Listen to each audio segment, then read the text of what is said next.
Every single thing you own, the phone in your hand, the coffee on your desk, it all traveled on a set of invisible highways to get to you. Today, we're going to explore the massive hidden traffic jam on those highways and the revolutionary idea that could clear it all up for good.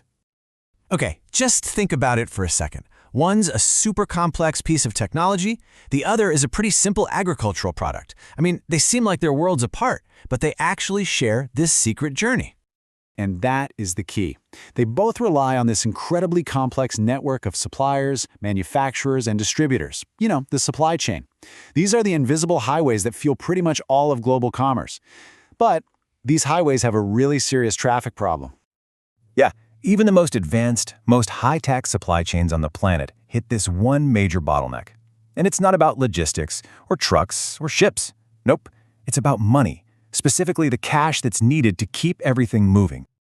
This is the one term you really got to get: working capital. Think of it as the lifeblood of any business. It's what pays for the raw materials, the salaries, the fuel. You take that away, and the engines of commerce just grind to a halt. And here's the central problem, the big conflict. Goods can now move at these incredible speeds, right? But traditional finance, it just can't keep up. A supplier might have to wait 30, 60, even 90 days to get paid for something they ship today. That gap, that waiting period, can be absolutely crippling. So how do you solve a problem where goods are moving at the speed of light, but money is moving at the speed of paperwork? Well, the answer lies in this really powerful idea where finance is no longer this separate, clunky step, but it's woven directly into the supply chain itself. It's called embedded finance. The vision is it's elegantly simple. Instead of having to stop and apply for a loan, what if the money was just there, exactly when you needed it? Imagine a supplier getting paid the very moment their truck leaves the warehouse, or a shop owner getting instant credit to restock a hot-selling item. That's the core idea, weaving financial tools directly into the software that businesses are already using every day, making access to capital totally invisible and instantaneous. And really, this is the ultimate goal, to build a system that doesn't just move products efficiently, but one that can withstand shocks, because every single player in that chain, big or small, has the financial stability to keep on operating smoothly. That's a fair question, right? If this vision is so powerful, so obviously better, why are we still talking about it like it's some future concept? Well, as it turns out, the reality on the ground is a lot more complicated.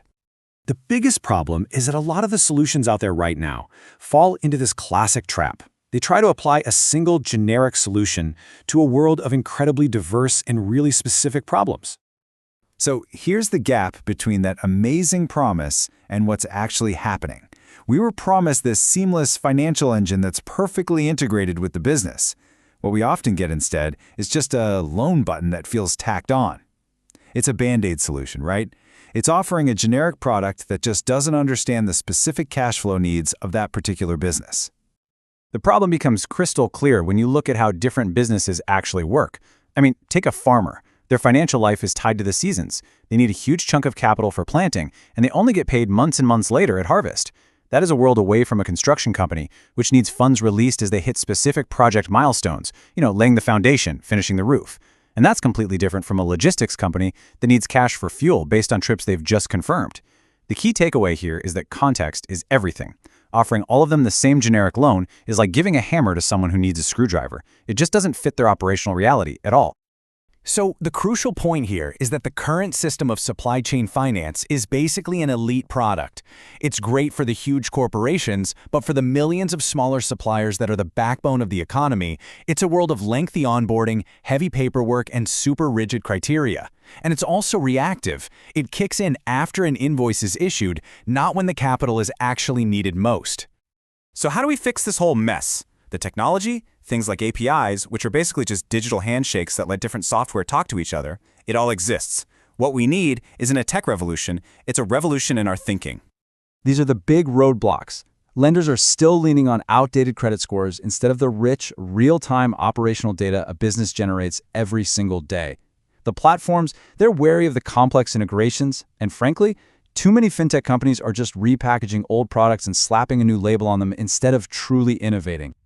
Okay, so the path forward is pretty clear. First, we've got to use that real-time data, like confirmed deliveries or shipment dispatches, for smarter underwriting.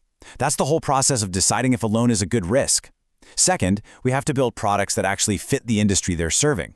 And third, and this is huge, we have to create partnerships where everyone, the platform, the lender, and the business, shares in the success.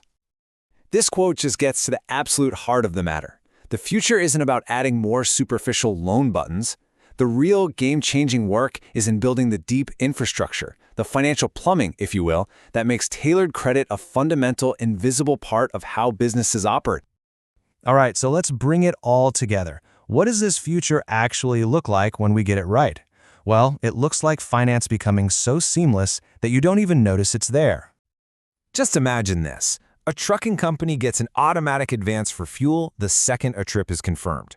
Or a manufacturer gets working capital the instant a repeat order from a reliable client comes in.